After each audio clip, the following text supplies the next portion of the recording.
안녕하십니까. 경기도 시흥시에서 중개업과 경매 매수 신청 대리업을 하고 있는 김준형입니다. 오늘은 경기도 시흥시 정왕동에 위치한 다가구 주택 경매 물건 하나 보도록 할 건데요. 이 건물은 지금 현재 위반 건축물로 등재가 되어 있습니다. 이행강제금에 대해서는 영구 부과를 해야 되는지 아니면 최대 5회까지 납부를 하고 그 이후에는 납부하지 않아도 되는지에 대한 내용도 정확하게 짚어드리도록 하겠습니다. 지금부터 현장 영상을 보고 추가적인 내용은 저와 함께 알아보도록 하겠습니다. 오늘 소개해드리는 건물은 이 건물이고요. 정왕동에 있는 다가구 주택입니다. 외벽은 이렇게 벽돌로 되어 있는데요. 주택의 연식은 조금 오래되긴 했습니다. 한 20년 이상은 된 것 같아요. 3층의 구조로 되어 있고요. 전부 다 주택으로 되어 있습니다. 제가 잠시 후에 건축물 대장을 보여드리긴 하겠지만 위반 건축물로 등재가 되어 있거든요. 제가 위반 건축물에 대해서도 좀 자세히 설명을 드리도록 하겠습니다. 아마 이쪽은 우리가 보는 토지의 주장은 아닌 것 같아요. 지금 이 라인이 아마 토지의 경계로 되는 것으로 저는 그렇게 보여지고요. 건물의 뒷부분은 이렇게 되어 있습니다. 네, 도시가스 계량함이 군데군데 이렇게 설치되어 있는 모습이고요. 네, 건물 외관은 이렇게 조금 노후도가 심하기는 합니다. 그래도 벽돌 건물이라 꽤 튼튼하긴 할 것 같고요. 지금 이쪽으로 보면 주차 공간으로 보여지는데요. 주차하기에는 그렇게 쉬워 보이지는 않습니다. 네, 건물 뒤편의 외관 이렇게 보여드리고요. 에어컨 실외기는 군데군데 이렇게 설치가 되어 있습니다. 이제 주택 내부로 들어가서 내부를 좀 확인을 해보겠습니다. 네, 주택 내부로 들어왔고요. 1층에는 이렇게 되어 있습니다. 1층에 현재 세 가구가 운영이 되고 있는 것 같아요. 101호가 있고 전면이 102호이고 여기가 103호 이렇게 되어 있습니다. 이제 2층으로 올라가 보도록 하겠습니다. 건물 내부는 좀 관리가 많이 안 되고 있습니다. 이렇게 거미줄도 있고 청소는 전혀 안 되고 있는 것 같고요. 지금 현재 경매 진행 중이라 그런지 아마 내부의 상태는 썩 그렇게 좋은 편은 아닌 것 같습니다. 2층의 전기 계량함은 이쪽으로 붙어 있고요. 2층도 총 4개 호실로 되어 있습니다. 네, 204호까지 이렇게 되어 있고요. 그리고 이제 또 3층으로 올라가 볼게요. 제가 보기에는 전부 다 원룸은 아닌 것 같은데 도면을 보기 전까지는 원룸인지 투룸인지는 가늠하기는 쉽지 않아 보입니다. 이제 여기는 3층인데요. 네, 3층은 이렇게 전기 계량함이 있고 3층은 이렇게 5개 호실로 되어 있습니다. 301호가 있고요. 302호가 있고 303호, 304호, 305호 이렇게 5개가 있고요. 지금 여기 401호라고 이렇게 써 있는데 아마 주인 세대로 들어가는 문인 것으로 추정이 됩니다. 네, 이제 건물 전체적으로 보면은 이런 모습인데요. 아마 내부 페인트 칠은 한지는 얼마 안 된 것으로 보여집니다. 이제 제가 사무실에서 도면과 이런저런 내용들을 설명을 드리도록 하겠습니다. 구독자님들을 위해 카페를 개설했습니다. 더보기와 고정 댓글에 카페 링크를 확인할 수 있고 카페 가입과 가입 인사 꼭 부탁드립니다. 오늘 저희가 보는 건물의 전면의 모습인데요. 이렇게 외관은 벽돌로 되어 있습니다. 1층, 2층, 3층, 4층 전부 다 주택으로 되어 있습니다. 근데 건축물 대장을 보면 3층까지밖에 없는데요. 4층은 아마 위반으로 추가적으로 증축을 한 것으로 보여집니다. 그리고 건물의 연식은 2000년도식입니다. 정왕동에 있는 다가구 주택은 보통 2000년에서 2002년 사이에 거의 다 지어진 건물이고요. 외관을 보면 거의 다 비슷하게 생겼습니다. 건물 측면에서 찍은 뒷면의 사진인데요. 건물 뒷면은 다 이런 구조로 되어 있고요. 이렇게 샤시를 보면 건물이 상당히 노후됐다는 것을 알 수 있습니다. 아마 낙찰을 받으면 샤시까지는 좀 건드려야 되지 않을까 그렇게 생각이 되는데요. 그리고 4층 이 부분도 지금 아마 위반 사항으로 포함이 되어 있는 것으로 보입니다. 그리고 주차는 이 건물 뒤쪽으로 한 2대 정도 가능한 것으로 보이는데요.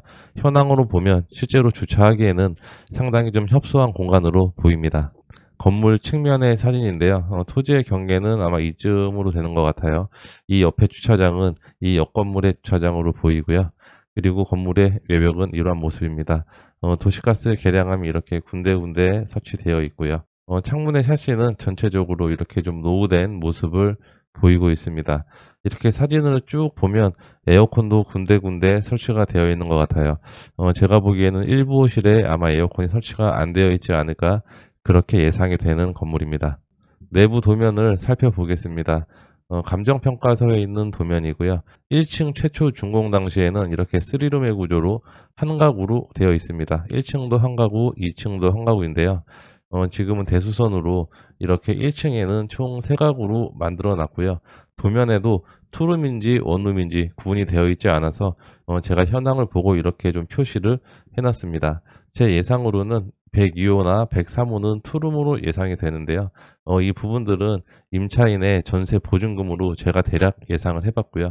101호 같은 경우에도 투룸으로 예상은 되긴 하지만 임차 현황이 없기 때문에 우선은 투룸으로 표현은 하지 않았습니다. 2층도 이렇게 4가구로 되어 있습니다. 201호가 있고요. 네, 이쪽은 202호, 그리고 여기는 203호, 204호 이렇게 있는데요. 아마 202호도 투룸으로 예상이 됩니다. 제가 보기에는 201호도 투룸으로 예상이 되고요. 203호, 204호는 아마 원룸이 아닐까 그렇게 생각이 됩니다. 그리고 3층의 도면입니다. 3층은 총 5가구로 되어 있고요. 아마 여기가 301호고 302호, 3호, 4호, 아마 이쪽이 305호로 이렇게 끝나는 것 같아요. 아마 301, 2, 3호는 저는 원룸으로 생각이 되고요. 그리고 305호와 304호 같은 경우에는 아마 투룸으로 되어 있지 않을까 저는 그렇게 예상을 해봅니다. 그리고 건축물 대장 현황도 기준으로는 옥탑이라고 표시가 되어 있는데요. 아마 현장 영상을 봤겠지만 이쪽은 지금 401호로 사용을 하고 있습니다. 옥탑을 주택으로 변경을 해서 사용을 하고 있는 것으로 보이고요. 401호에도 임차인분이 권리 신고가 되어 있습니다. 네, 오늘 저희가 검토하는 건물은 이쯤에 위치해 있고요. 이 밑으로는 이렇게 시화공단이 자리 잡고 있습니다. 보통 이 시화공단 근로자 수요를 받는 지역이 이 지역이고요. 보통 일반적으로 외국인들이 많이 거주하고 있습니다. 이 시화공단에 있는 외국인들이 거의 다 이 정왕동이나 오유도 쪽에 거주를 하다 보니까요. 실제로 공실 없이 돌아가는 그런 지역이고요. 임대료 시세는 원룸 같은 경우에는 한 30에서 35만 원 정도, 투룸 같은 경우에는 40에서 45만 원 정도는 받을 수 있는 지역입니다. 임대는 상당히 잘 되는 지역이기는 하고요. 아마 공실률은 거의 없는 지역입니다. 그리고 이렇게 지도를 조금만 축소해 보면 우리 건물은 이렇게 코너 자리에 위치해 있고요. 건물은 이렇게 자리 잡고 있습니다. 주변에는 전부 다 이렇게 다가구 주택으로 밀집이 되어 있는 지역이고요. 주차 공간은 상당히 좀 빡빡한 편입니다. 뭐 낮이든 저녁이든 주차는 항상 거의 만석으로 이렇게 유지가 되는데요. 아마 차를 갖고 있는 분들은 임차하기에는 조금 힘들어 보이긴 합니다. 그럼에도 불구하고 이 동네는 임차 수요는 상당히 많은 동네이기 때문에요. 아마 임차 수요에 대한 부분은 걱정하지 않아도 될 그런 동네입니다. 사건 번호는 2023 타경 6379번입니다.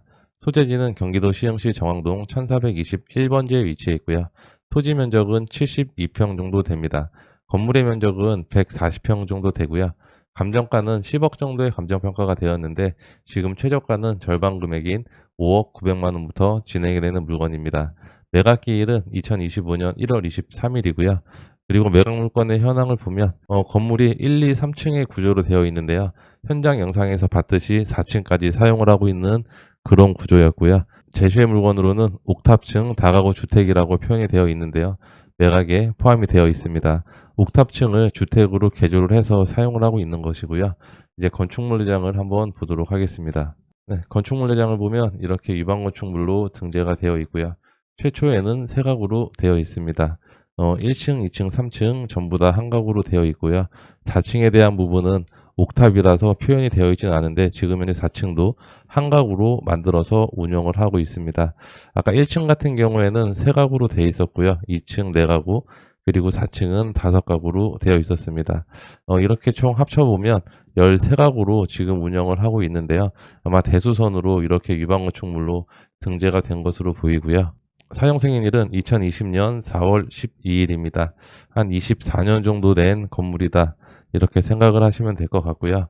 그리고 2006년도에 주택과에서 유방건축물이 표시가 되었습니다. 일반적인 분들이 2019년 4월 23일 이전에 위반건축물로 등재가 되면 이행강제금을 최대 5회까지 부과를 하고 더 이상 부과를 안 하는 것으로 그렇게 생각을 하고 계시는데요. 국토부 질의 회신 문서에 보면 이행강제금을 부과한 때부터 시작이 되는 것입니다. 제가 그 내용에 대해서도 한 번 더 자세하게 설명을 드리도록 하겠습니다. 네, 지금 이게 국토부 질의 내용 중에 제가 일부를 발췌를 해 놓은 것인데요. 중요한 내용만 설명을 드릴게요. 이 법의 공포일인 2019년 4월 23일 이전에 1회 이상 이행 강제금이 부과된 경우 종전의 규정에 따라야 하는 것이고, 여기서 종전의 규정을 따라야 하는 것은 1회 이상 이행 강제금이 부과된 경우입니다. 만약에 지자체에서 위반 건축물로만 등재를 해놓고 이행 강제금을 부과하지 않았다면 2019년 4월 23일 이전에 적발이 됐더라도 향후에 영구적으로 이행 강제금이 부과가 될 수 있는 그런 위험성이 있습니다. 그 외 위반 행위 시점 및 시점 명령의 시점과 관련 없이 2019년 4월 23일 이후에 첫 1회의 이행 강제금이 부과된다면 현행 규정에 따라야 할 것이며 라고 작성이 되어 있습니다. 이 내용은 2019년 4월 23일 이후에 첫 이행강제금이 부과가 된다면 영구적으로 이행강제금이 부과될 수 있다라는 내용인데요. 2019년 4월 23일 이전에 적발이 됐더라도 지자체에서 2019년 4월 23일 이후에 이행강제금을 부과를 하면 영구적으로 부과가 되는 것입니다. 그렇다 보니까 건축물 대장을 보고 이행강제금이 나온다 안 나온다 판단하기에는 상당히 어려운 문제입니다. 지자체에 연락을 해서 이 내용들을 문의를 해볼 수는 있는데요. 지자체에서도 개인 정보 때문에 이행강제금이 부과가 됐는지 안 됐는지에 대한 내용은 정확하게 알려주지는 않습니다. 그리고 맨 마지막 문구를 보면요. 건축법 위반 행위 시점 기준으로 이행강제금을 부과토록 법령에서 규정하고 있지 않습니다. 라고 나와 있습니다. 이 내용은 국토부에서 이 법령을 해석한 내용인데요. 제가 결론을 얘기 드리면 2019년 4월 23일 이전에 위반 사항으로 적발이 되었다고 하더라도 이행강제금이 부과가 안 됐다면 그 주택은 영구적으로 이행강제금이 부과될 수 있다라는 내용입니다. 이 내용들도 꼼꼼하게 확인을 해 보신 다음에 입찰 여부를 판단을 하셔야 될 것 같습니다. 네, 이렇게 이행강제금에 대해서 세부적인 내용을 설명을 드렸고요. 임차인의 현황을 보도록 하겠습니다. 임차인은 전부 다 이렇게 전세로 세팅이 되어 있고요. 아마 103호 같은 경우에는 보증금이 7,500이다 보니까 전 투룸으로 예상을 하고요. 그리고 나머지 호실은 아마 이런 금액은 원룸의 금액으로 저는 예상이 됩니다. 그리고 401호 같은 경우에는 아마 옥탑층을 개조해서 만든 호실인데요. 보증금 8천만 원에 권리 신고가 되어 있고요. 202호는 7,500만 원에 권리 신고가 되어 있습니다. 임차인들은 전원 대항력 없어 아마 특별한 내용은 없고요. 용도 협의만 잘하면 되는 그런 물건입니다. 건물의 등기부등본을 보면 근전화권자가 말소기준 권리로 전부 다 말소가 되는 권리입니다. 이건 강제경매 사건이고요. 임차인분이 임차 보증금을 받지 못해서 강제경매를 진행한 사건입니다. 이 임차인분은 아마 전액 다 배당을 받기 때문에 무이익 기각이라든지 이런 염려는 하지 않고 입찰을 준비해도 되는 그런 물건이고요. 토지 등기부등본을 봐도 특별한 내용은 없습니다. 제가 오늘은 시골의 사례를 보여드리지 않고 이 정왕동에서 매각된 사례로 이번 회차에 낙찰이 될 것인지 아니면 유찰이 될 것인지 대략적으로 판단할 수 있게끔 해드릴 건데요. 이 물건들이 올해 정왕동에서 경매로 진행이 돼서 매각이 되었던 물건들입니다. 정왕동에 있는 다가구 주택은요. 전부 다 위반 건축물이라고 생각을 하시면 되고요. 5억 3천만 원에 낙찰이 된 사례도 있고요. 55% 정도에 낙찰이 되었습니다. 그리고 이거는 신축급의 건물인데요. 이 신축급의 건물은 6억 6천만 원에 낙찰이 되었었고요. 그리고 6억 2천만 원, 그리고 5억 1천만 원, 5억 3천만 원, 전부 다 5억 이상으로 낙찰된 그런 이력들이 있는 물건들인데요. 오늘 저희가 검토하는 물건 같은 경우에는 지금 딱 5억 900만 원에 진행이 되는 물건이기 때문에 아마 이번 회차에 낙찰이 될 수도 있는 그런 물건입니다. 제 판단으로는 이번 회차 최저 금액에서 거의 인접하게 낙찰이 되든지 아니면 유찰이 돼서 다음 회차에 한 번 더 진행이 되는 그런 물건으로 예상이 되고요. 이 물건에 대해서 관심이 있는 분들은 아마 현장 방문을 해서 이것저것 한번 따져보시기를 바라겠습니다. 오늘 본 물건에 대해서 제가 정리를 해보면요. 첫 번째는 지금 위반사항으로 등재가 되어 있는 건물이고요. 2006년도에 적발이 되었으나 이행 강제금이 부과가 됐는지 안 됐는지는 알 수 없는 주택입니다. 그리고 1층에는 5가구, 2층에 4가구, 3층에 5가구, 4층에 1가구가 있었는데요. 임대 수요에 대한 거는 걱정을 하지 않아도 되는 그런 주택이고요. 아마 제가 대략적으로 계산을 하면 이 주택에서 월 한 500에서 600 사이는 임대료가 충분히 나올 수 있는 건물입니다. 건물은 24년 정도 된 건물이기 때문에 낙찰을 받은 후에 조금 수리를 해야 되지 않을까 그렇게 생각이 되는 물건입니다. 오늘 이 물건이 관심 있는 분들은요, 저에게 연락을 주시면 제가 경매 처음부터 끝까지 다 도와드리고요. 오늘 영상이 도움이 되셨다면 구독과 좋아요 부탁드립니다. 다음 영상에서 뵙도록 하겠습니다. 감사합니다.